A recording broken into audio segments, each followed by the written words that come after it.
Video particularly we are going to talk about the 9th standard का maths 2 का second chapter parallel lines. इसके पहले video में we have seen the different types of angles form by two parallel lines and one transversal, जैसे यहाँ पे system दिया है। ठीक है, तो उसमें क्या होता है कि उसमें से जो करस्पॉन्डिंग एंगल्स बनेंगे shape L, corresponding angles will be congruent with each other. Interior angle जो बनेंगे shape C, digital C, interior angles will be supplementary with each other. मतलब एक शेप में दो एंगल्स का एडिशन 180 रहेगा। उन दो एंगल्स में से एक अक्यूट रहेगा और एक ऑब्ट्यूज रहेगा। देन अल्टरनेट में दो सब types, interior alternate and exterior alternate. तो again those alternate pair of alternate angles will be congruent with each other. Angles in linear pair जो फॉर्म होगा they will be supplementary with each other. T shape याद रखेंगे उसके लिए। Alternate में याद है इंटीरियर अल्टरनेट के लिए normal Z and exterior alternate के लिए एक हम लोगों ने स्टेप वहाँ पे लिख के दिया था। ठीक है, तो वो देखना पड़ेगा प्रीवियस वीडियो इसका जो था उसमें। एंगल्स इन लीनियर पेयर में जैसे मैंने बोला सप्लीमेंट्री रहेगा दो एंगल्स। ना 2.1 का फर्स्ट सम है यहाँ पे। ठीक है, क्विकली इसको देख लेते हैं। आरपी पैरेलल टू एमएस दिया है, डी के जो है उसका ट्रांसवर्सल है। ऑलराइट, नाउ डी के is intersecting the RP in point H. Okay, now dk is intersecting the ms in point g. alright, ये सिनारियो है। DHP अपने को 85 दिया है। now these four angles are unknown over here. first is जो है RHD। तो पहले तो देखो RHD कहाँ पे बैठा है, तो RHD जो है जस्ट उसके बाजू में ही बैठा है। ठीक है, तो ये है फर्स्ट एक्सप्लेनेशन। तो मैंने क्या किया ना, for at the time of solving, ठीक है, एक्सट्रैक्ट कर लो ना जो पार्ट रिक्वायर्ड है। ठीक है, जो प्रॉपर्टी हम लोग यूज़ करने वाले हैं उसको एक्सट्रैक्ट करके अलग से उसका छोटा डायग्राम बना दो, तो देखने वाले को भी अच्छा लगेगा कि भाई यार इसका प्रॉपर एक्सप्लेनेशन दिया है अलॉन्ग विद द डायग्राम। और geometry is what, geometry is all about diagram. जितना डायग्राम निकालोगे उतना अच्छा है। तो यहाँ पे एक्सट्रैक्ट कर दिया मैंने। So now this is looking like the angles in linear pair. बराबर है, टी शेप है ना, उल्टा टी कर दिया है। ठीक है, तो यहाँ पे एक्सप्लेनेशन लिख दिया है, this angles are angles in linear pair, nothing but. तो उन दोनों का एडिशन रहेगा 180। तो दोनों में से 85 पता है। ठीक है, तो अपने को RHD मिल जाएगा 180 minus 85, that is your 95 degree. फटाफट है। सेकेंड जो है अपना PHG। तो पहले देखो PHG कहाँ पे बैठा है, ये मिला PHG। ओके, तो PHG ठीक है, अगेन इसके बाजू में है और इसके सामने है ना, बराबर है। तो मैंने यहाँ पे लॉजिक अप्लाई किया है वर्टिकल अपोजिट एंगल्स का, जो कि यहाँ पे। ठीक है, अगेन उसका डायग्राम निकाल दिया। सो वर्टिकल अपोजिट में क्या होता है, आमने सामने वाले एंगल्स क्या होता है, congruent with each other, equal रहेगा। सो यहाँ पे वर्टिकल अपोजिट एंगल्स कॉन्ग्रुएंट हो गए, दोनों का मेजर भी सेम है। तो PHG भी कितना रहेगा इसके सामने, इसके लिए 95 डिग्री। बराबर है। थर्ड कौन सा है, HGS किधर गया, अरे सॉरी HGS। ठीक है, एकदम सही बात है। DHP एंड HGS, अगर इसको देखेंगे तो ये L शेप बना रहा है। L शेप मतलब अपना करस्पॉन्डिंग एंगल, तो ये बन गया अपना L शेप। और जैसे कि हम लोग ने बोला था कि एक शेप में एक जोड़ी रहेगा, मतलब एक जोड़ी मतलब दो एंगल। बराबर है, तो ये DHP will be congruent with HGS। ठीक है, corresponding angles form by two parallel lines and one transversal. तो ये 85 है, तो ये भी कितना रहेगा 85। HGS अपना हो गया 85। बराबर है। Last angle MGK। So here MGK अगर देखेंगे केयरफुली, सो MGK के बराबर सामने कौन बैठा है, HGS। ठीक है, बराबर है। सिंपल, जितना सिंपल लॉजिक हो सके उतना मैंने अप्लाई किया। अभी यहाँ पे और कोई दूसरा बंदा सोच सकता है भाई कि MGK जो है that is the exterior alternate angle of DHP। तो ये जोड़ी बन रहा है DHP एंड MGK, वो लगा है तो भी चलेगा। और HGS सामने सामने बैठे हैं ना, तो वर्टिकल अपोजिट लगा है तो भी चलेगा। इजी वाला मैं निकाल रहा हूँ। तो ये डायग्राम MGK के लिए हम लोगों ने वर्टिकली अपोजिट का लॉजिक यूज किया। तो MGK के बराबर सामने HGS है। ठीक है, तो ये हो गया फिर कॉन्ग्रुएंट। ओके, बाद में उसका मेजर इक्वल हो गया एंड बाद में ये 85 तो ये भी 85। अच्छा, पहले के सिलेबस में ना हम लोग ये स्ट्रिक्टली फॉलो किया करते थे।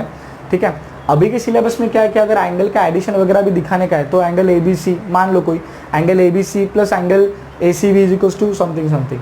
ठीक है, लेकिन हम लोग क्या करते थे कि जहाँ पे एंगल के साथ अपने को खेलने का होता ना, तो वहाँ पे मेजर एंगल, तो ये हम लोग लिखना बहुत ज़रूरी समझा करते थे। लेकिन अभी के जगह पे, अभी के सिलेबस में बहुत जगह पे मैंने कम दिखा है। हाँ, कॉन्ग्रुएंट के लिए ये डायग्राम दिया अपने को। ठीक है, कौन कौन से एंगल है वो आइडेंटिफाई कर लेते एक बार। एंगल A है यहाँ पे 110, angle B angle D 115C, ठीक है। एंड यहाँ पे this lines are here, line P and Q and may be this is L and M, ठीक है। तो ये P एंड Q पैरेलल है, ठीक है। तो अभी सिस्टम कैसे देखो, ये पैरेलल लाइन ऐसे है, ठीक है। And this two are acting like the individual transversals, मतलब PQ पैरेलल है तो उसको अभी दो ट्रांसवर्सल है, एक ट्रांसवर्सल L हो गया, दूसरा ट्रांसवर्सल M हो गया, ठीक है। ऑलराइट, नाउ एक एक एंगल अपने को फाइंड आउट करने का, ठीक है। Now first of all for angle A, अगर ध्यान से देखेंगे यहाँ पे, so angle A and angle 110 degree, ठीक है। टी शेप बन रहा है, टी शेप मतलब एंगल्स इन लीनियर पेयर, उसको एक्सट्रैक्ट कर दिया बाजू में, ठीक है। So we can write angles in linear pair, तो एंगल A प्लस 110 कितना रहेगा 180 डिग्री, तो 110 को उधर भेजा तो एंगल A कितना मिला 70 डिग्री, ठीक है। Second B, now for B के लिए थोड़ा सा यहाँ पे डायग्राम ठीक से देखना पड़ेगा अपने को। ये दो पैरेलल लाइंस, ये दो पैरेलल लाइंस बराबर है, P Q, and this time the transversal that we are considering is only L, ठीक है। तो ये ए जिसका वैल्यू अभी पता चल चुका है that is 70 degree and B. So if you see carefully, so angle A and angle B they are the exterior alternate angle, exterior alternate angle. Exterior alternate angle के लिए क्या था याद है, अगर दो पैरेलल लाइन रहेंगे तो ऊपर वाले पैरेलल लाइन के ऊपर का एंगल्स, नीचे वाले लाइन के नीचे के एंगल्स, उसको मार्क करने का, बराबर है। एंड अक्यूट अक्यूट का जोड़ी, ऑब्ट्यूज ऑब्ट्यूज का जोड़ी। तो यहाँ पे डायग्राम में ना क्लियरली दिखने को मिलेगा कि angle A and angle B both are acute, तो उसका जोड़ी बनेगा, बराबर है। So here angle A will be congruent with B, उसको रीजन क्या आएगा, एक्सटीरियर अल्टरनेट एंगल, तो एंगल बी कितना हो जाएगा फिर 70 degree. Now for the next type of angle, angle C, यहाँ पे क्लियरली दिख रहा है, अभी यहाँ पे आ गए अपन, ठीक है। तो ये सिस्टम आएगा, लाइन तो वही रहेंगे parallel P and Q, but this time the transversal that we will consider is the line M, ठीक है। तो ये P Q एंड ये M। Now if you see carefully, यहाँ पे L शेप बन रहा है, ठीक है। थोड़ा सा इसको ऐसे ये टेढ़ा करना पड़ेगा ऐसे, ठीक है। तो angle C and 115 they are forming the L shape, right. ये ऐसा L शेप बनेगा, ठीक है। तो L शेप मतलब करस्पॉन्डिंग एंगल, ठीक है। तो C कितना होगा फिर, डायरेक्टली वी कैन से, यहाँ पे क्या ये डायग्राम में ना ज़्यादा पॉइंट्स वगैरह मेंशन किए नहीं है, तो यहाँ पे हम लोग डायरेक्ट लिख देंगे major angle C equals to 115 degree, ठीक है। लास्ट वाले के लिए, लास्ट वाला अगेन इट्स इजी, खाली दिमाग कहाँ पे लगाने का, थोड़ा ये वाले में, बी वाले में डायग्राम के लिए, एंड ये सी वाले में थोड़ा नज़र का खाली पॉइंट है बस, बराबर वो नज़र में आना चाहिए, corresponding angle and exterior alternate angle. Now D वाले के लिए अगेन यहाँ पे टी शेप फॉर्म हो रहा है, तो टी शेप मतलब एंगल्स इन लीनियर पेयर, तो 115 plus D is equals to 180, again you will get the value of major angle D that is 65 degree. The fourth sum of the 2.1, यहाँ पे देखो एक प्रूव करने का अपने को, ठीक है। This diagram is given over here, what they are asking you. अच्छा ये कंस्ट्रक्शन मैंने किया है, ठीक है, उसके पहले का बताता हूँ। Angle P Q R we have to show congruent with the angle X Y Z, ठीक है। दोनों एंगल को देख लो, ठीक है। अब यहाँ पे कंस्ट्रक्शन इंपॉर्टेंट ये है that we are going to extend the ray X Y on back side, ठीक है। पीछे के साइड में उसको एक्सटेंड करेंगे और तब तक एक्सटेंड करेंगे जब तक ये क्यू आर को इंटरसेक्ट ना कर जाए, ठीक है। और ये एक्सटेंड करते करते it will intersect the Q R in point M, ठीक है। ऑलराइट, ना इसके बाद में एक और चीज़ जो गिवन में दी है वो मैं आपको बता देता हूँ। What is given that the P Q is parallel to X Y as well as Y Z is parallel to QR. So basically ये दो angles थे initially and these are the two arms of angles. So what they want to say, the arms of angles are parallel to each other. So PQ parallel to XY and YZ parallel to QR. Alright? Okay. दो step का सम है खाली, दो step का, ठीक है।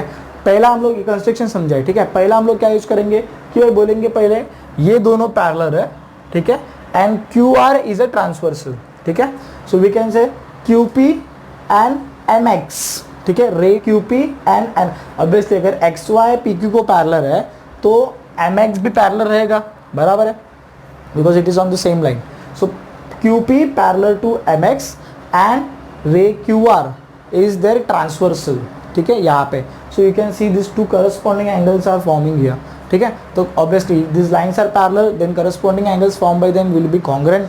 तो ये corresponding angle PQR and XMR, ठीक है। मैं इसको आधा भी ले सकता हूँ, PQM भी ले सकता हूँ और पूरा भी ले सकता हूँ PQR, ठीक है, क्योंकि ये एक ही एंगल है, ठीक है।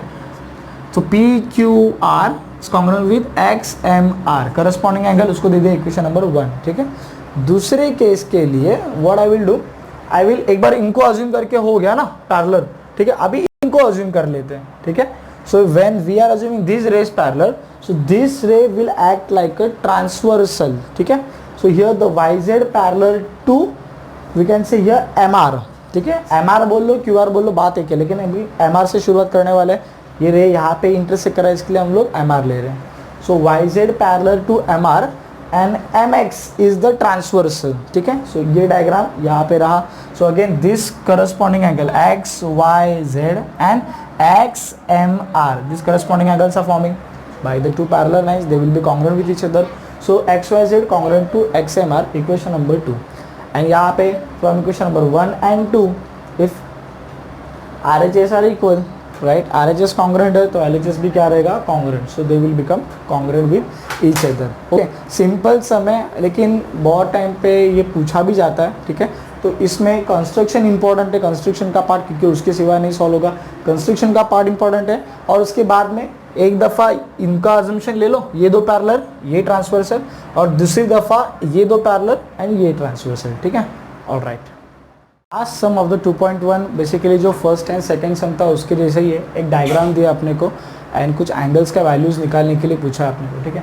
Now here clearly AB is parallel with CD and the PQ is the transversal intersecting the AB in point R, intersecting the CD in point T, ठीक है। एक एंगल दिया आपने को 105 degree and 4 angles they are asking you, ART, CTQ, DTQ, PRB, ठीक है। तो line by line जाते हैं। ART को पहले ढूंढो, कहाँ पे, ART, ओके, यहाँ पे लिखा मैंने। सो you can see ART and this angle BRT, T shape बना रहे, मतलब एंगल्स इन लीनियर पेयर, दोनों का एडिशन कितना रहेगा, 180 डिग्री। तो दोनों में से एक नोन है, दूसरा निकाल सकते हैं, डायग्राम निकाला अलग से, ठीक है।